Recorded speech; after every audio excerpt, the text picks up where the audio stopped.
How long does it take to get through a Cybertruck with a pickaxe? Compared to the aluminum F-150, I'm guessing 1 hit.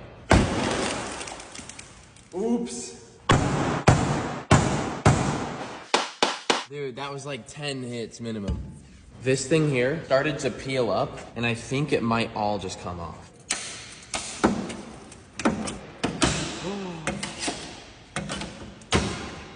No.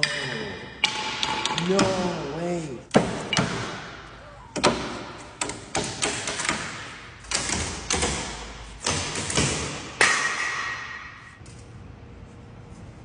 That is not acceptable, dude.